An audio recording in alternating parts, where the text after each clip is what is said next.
Good morning, dear students. Here your teacher Dolcy. I hope that you all are fine.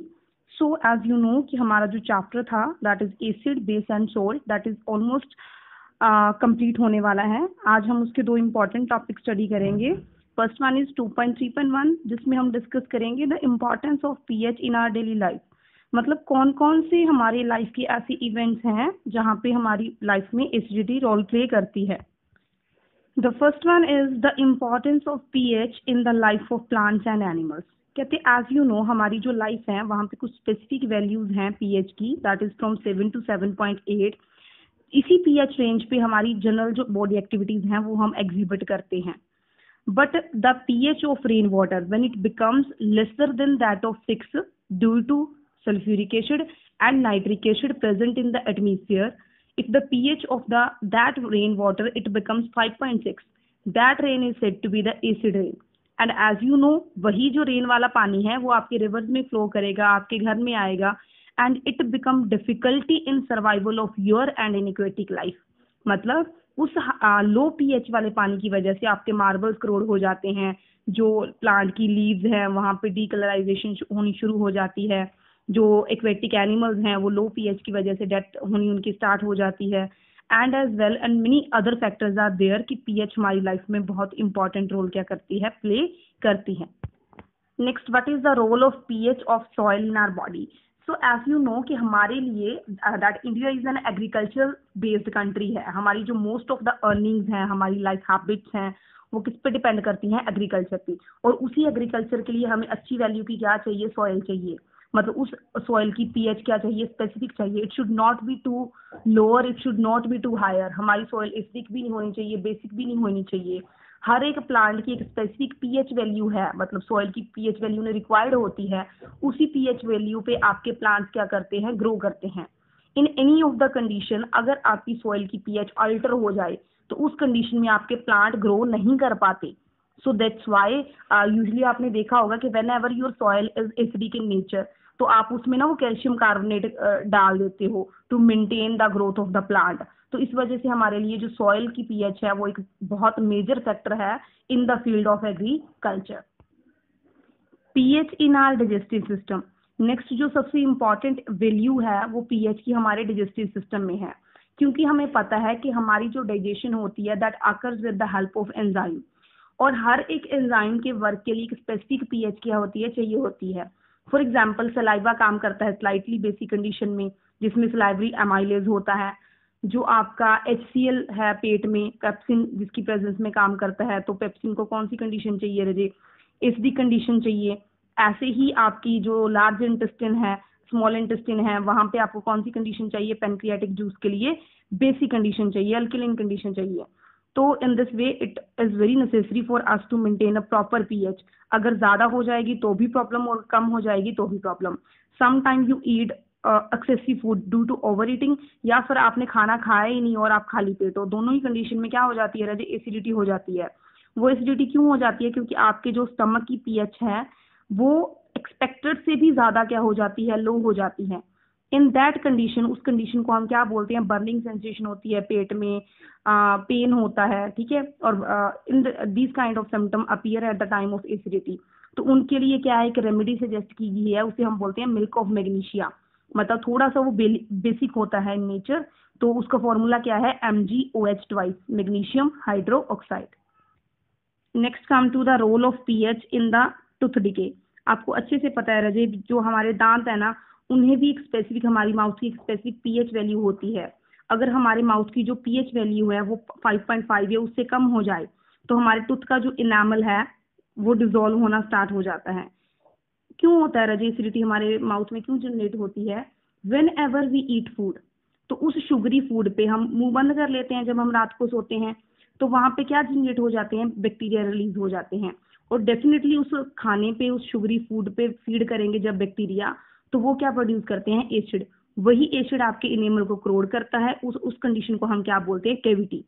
फिर जब वो cavity बहुत ज्यादा grow कर जाती है डेफिनेटली, तो उससे क्या हो जाता है, tooth decay. So what is recommended to you to block that tooth decay. आपको क्या रिकमेंड किया जाता है कि आपका टूथ डिके बंद हो जाए, कैविटीज बंद है। आपको बोलते हैं toothbrush, use toothpaste daily, brush your teeth daily. तो वो इसलिए बोलते हैं क्योंकि जब आप पेस्ट लगाओगे, टूथपेस्ट अपने टीथ पे, तो जो टूथपेस्ट होते हैं वो बेसिक इन नेचर होते हैं, तो वो न्यूट्रलाइज कर देते हैं एक्सेसिव एसिड को। तो आपकी बॉडी से, आपके माउथ से एसिड क्या हो गया, रिलीज। तो अब रजे कैविटी बनेंगी नहीं, क्योंकि कैविटी तो एसिड की वजह से बनती है। अब एसिड है ही नहीं तो कैविटीज नहीं बनेंगी। Okay, next come to the self defence by animals plant through chemical warfare. आपको पता है कि किसी भी एनिमल की कॉलोनी में जब आप एंटर करते हो, चाहे वो एंड्स हैं, चाहे वो हनीबीज हैं, चाहे वैस्प हैं, तो जब वो आपको काटती हैं तो आपकी बॉडी में क्या होती है, बर्निंग सेंसेशन होती है, पेन होती है, स्वेलिंग होती है। वो क्यों होती है रजे, क्योंकि वो आपकी बॉडी में एसिड इंजेक्ट कर देते हैं। फिर उस एसिड को न्यूट्रलाइज करने के लिए आपको क्या रिकमेंड किया जाता है, बेकिंग सोडा लगा लो इसके ऊपर, तो वो क्या हो जाता है, न्यूट्रलाइज। तो इस तरह से भी पीएच हमारी बॉडी में रोल प्ले करती है। Now let's discuss about the salt. तो सॉल्ट क्या होते हैं रजे, when ever N acid react with the base it result in formation of salt and release of water. जब भी कभी आप किसी एसिड को बेस के साथ रिएक्ट करवाओगे तो वहां पे क्या बनता है रजे, सोल्ट बनता है, और साथ में रिलीज होता है क्या, आपका वाटर मॉलिक्यूल। तो इस रिएक्शन को हम क्या बोलते हैं, न्यूट्रलाइजेशन रिएक्शन। और ये मैंने एक दिन पहले भी आपको बताया था, ठीक है। So today we are going to discuss the normal salts that we use in our daily life. So जो फर्स्ट सॉल्ट है that is most important to discuss is the common salt. वो वाला नमक जो आप खाते हो, तो उस नमक का फॉर्मूला क्या होता है, NaCl। तो मैंने उस दिन आपको जूम क्लास में करवाया भी था कि NaCl कैसे बनता है। जब एक एसिड कौन सा, HCl, रिएक्ट करता है एक बेस के साथ, कौन सा बेस रजे, NaOH, ठीक है। तो OH NaOH का और HCl का H रिएक्ट करके क्या बना देते हैं, वाटर। और बच क्या जाता है पीछे, Na और Cl, वो रिएक्ट करके क्या बना लेते हैं, आपके सॉल्ट, ठीक है। तो वो होता है सोडियम क्लोराइड। तो सोडियम क्लोराइड हमें मिलता कहाँ से है रजे, समंदर में होता है आपका नमक, ठीक है। तो वहां से पानी से फिल्टर आउट कर सकते हैं।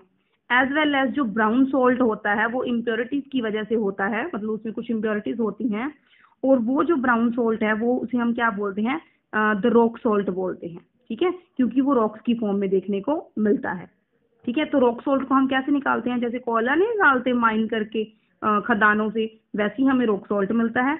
पर जो हमारा नॉर्मल कॉमन सॉल्ट है, व्हाइट वाला सॉल्ट है, वो हमें कहाँ से मिलता है, फ्रॉम द सी वाटर। और इसी नमक के लिए, मतलब कि टैक्स फ्री कल्टीवेशन के लिए दांडी मार्च किया था किसने, महात्मा गांधी ने। कब किया था, 1928। नेक्स्ट आपको एक क्वेश्चन आएगा जी, ब्रीन। ब्रीन क्या होता है, तो ये याद रखना कि व्हेन एवर आप इलेक्ट्रिसिटी पास करवाते हो एक्वस सोल्यूशन ऑफ NaCl, मतलब आपने पानी में घोल लिया किसको, नमक को, ठीक है। तो वो क्या बन गया, NaCl प्लस वाटर, ठीक है। उसको जब आप उसमें से इलेक्ट्रिसिटी पास करते हो तो वो क्या फॉर्म करता है बेटे, एक तो सोडियम हाइड्रोक्साइड, और साथ में क्या रिलीज करता है, दो गैसेस, एक Cl2 और एक H2। इसी प्रोसेस को क्या कहते हैं, क्लोरो अल्कली प्रोसेस। और उसको जो आपने सोल्यूशन बनाया था NaCl प्लस वाटर वाला जिसमें से इलेक्ट्रिसिटी पास की थी, उसको बोलते हैं बरीन। तो ये याद रखना कि बरीन किसको बोलते हैं और क्लोरो अल्कली प्रोसेस किसको बोलते हैं। ये क्वेश्चन पूछा जाता है जनरली, ये पूछते हैं आपके सिलेबस में कि क्लोरो अल्कली प्रोसेस में क्या क्या फॉर्म होता है। तो आपने याद रखना है, एक तो सोडियम हाइड्रोक्साइड, एक क्लोरीन गैस और एक हाइड्रोजन गैस। नेक्स्ट जो सॉल्ट है वो है ब्लीचिंग पाउडर, ठीक है। ब्लीचिंग पाउडर तो आपको पता है, ये क्लोथ्स को ब्लीच करने के लिए, फीमेल्स अपने फेस को ब्लीच करने के लिए, और जनरल लैंग्वेज में अगर मैं बोलूँ तो फटकरी, ठीक है, जो आप पानी की फिल्ट्रेशन के लिए यूज करते हो, that is general bleaching powder. तो whenever calcium hydroxide it reacts with chlorine it result in formation of, एक सॉल्ट बनेगा साथ में वाटर रिलीज होगा। सॉल्ट कौन सा बनेगा, ब्लीचिंग पाउडर। और ब्लीचिंग पाउडर का फॉर्मूला क्या है, CaOCl2। इसी Cl2 की वजह से ही आपकी जो डीकलरेशन क्या है होती है। कपड़ों को भी ब्लीच किया जाता है, इंडस्ट्रीज में भी बहुत यूज होती है, साथ ही साथ पानी की फिल्ट्रेशन के लिए ब्लीचिंग पाउडर को यूज किया जाता है। Next salt is baking soda. तो बेकिंग सोडा क्या होता है जी, आपके फूड को सॉफ्ट बनाने के लिए एक तो क्या ऐड किया जा सकता है, बेकिंग सोडा, या फिर क्या ऐड किया जा सकता है, बेकिंग पाउडर। आज तो हम ज्यादातर बेकिंग पाउडर यूज करते हैं, बट इन ओल्डर डेज क्या यूज करते थे, बेकिंग सोडा। तो बेकिंग सोडा की प्रेपरेशन आपने कर लेनी है।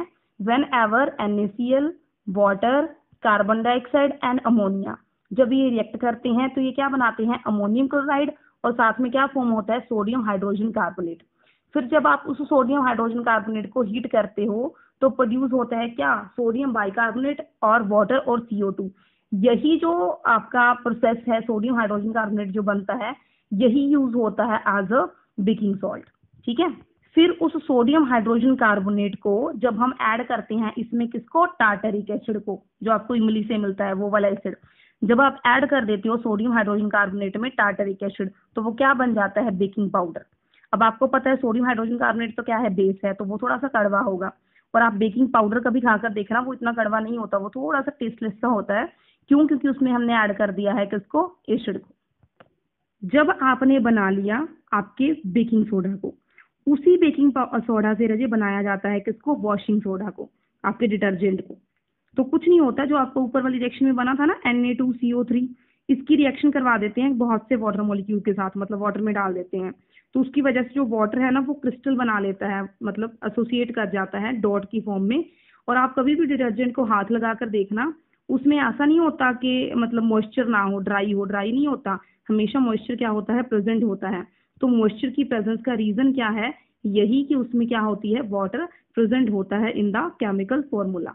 तो वॉशिंग सोडा का फॉर्मूला क्या है, Na2CO3.10H2। लास्ट जो सॉल्ट है आपके सिलेबस का, that is the plaster of Paris, that is POP। तो POP क्या होती है रजे, POP को कैसे बनाया जाता है कि पाउडर होता है। तो आप यूज करते हो ना टॉयज को बनाने के लिए, आपकी घर की डेकोरेशन करने के लिए POP यूज होती है। हमारे इंडिया में तो कम यूज होती है, बट इन फॉरेन कंट्रीज हमारे जो हम सीमेंट यूज करते हैं उसकी जगह पे भी क्या यूज करते हैं, POP को। हमारी जो बोन फ्रैक्चर हो जाती हैं उसके हम ऊपर जो हम प्लास्टर करवाते हैं वो भी किससे बना होता है, प्लास्टर ऑफ पेरिस से।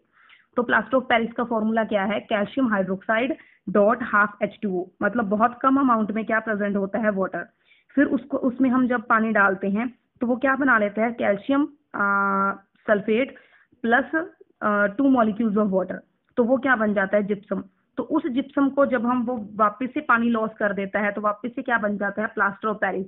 और आपने कभी देखा हो तो प्लास्टर कभी कट, मतलब ऐसे नहीं है कि टूट जाए, तो उसको बहुत मतलब फोर्सफुली क्या करना पड़ता है, रीयूज नहीं कर सकते आप उसको। ऐसा नहीं है कि पहले आपने पेस्ट बना के प्लास्टर ऑफ पेरिस लगा दिया, जिप्सम का पेस्ट बना के, फिर आप जब वो ड्राई हो जाएगा वापस से फिर आप पानी डालोगे तो फिर से वो पेस्ट बन जाएगा। ऐसी ट्रांसफॉर्मेशन नहीं होती इन प्लास्टर ऑफ पेरिस, वो हार्ड ही रहता है। तो इसलिए जो ये वाटर के मॉलिक्यूल की कंपोजिशन है वो बहुत इंपॉर्टेंट रोल प्ले करती है in the formation of these salt. तो इन्हें बोलते हैं वाटर मतलब हाइड्रेटेड सॉल्ट्स बोलते हैं, क्योंकि इनमें वाटर क्रिस्टलाइजेशन फॉर्म में इन्वॉल्व हो जाता है। इसकी सबसे अच्छी एग्जांपल मैं वैसे ही बता देती हूँ आपको कि आपके घर में कॉपर सल्फेट होता है, जो आपके कपड़ों को, व्हाइट क्लोथ्स को कलर करने के लिए आप यूज करते हो, ब्लू कलर वाला पाउडर, नील। उसको आप कभी हीट करके देखना, तब तक हीट करना कि जब तक उसका पानी खत्म ना हो जाए। जब उसका पानी खत्म हो गया तो वो अपना ब्लू कलर भी क्या कर देगा, लॉस कर देगा। तो ऐसे सोल्ट की जो प्रॉपर्टीज होती है ना रजे, वो पानी की वजह से होती हैं। अगर पानी लॉस तो कैरेक्टरिस्टिक भी लॉस। आई होप आपने क्वेश्चंस वगैरह कंप्लीट कर लिए होंगे। As I told you in the Zoom meeting, हम नया चैप्टर स्टार्ट करेंगे, the optics. This is all for today, thank you.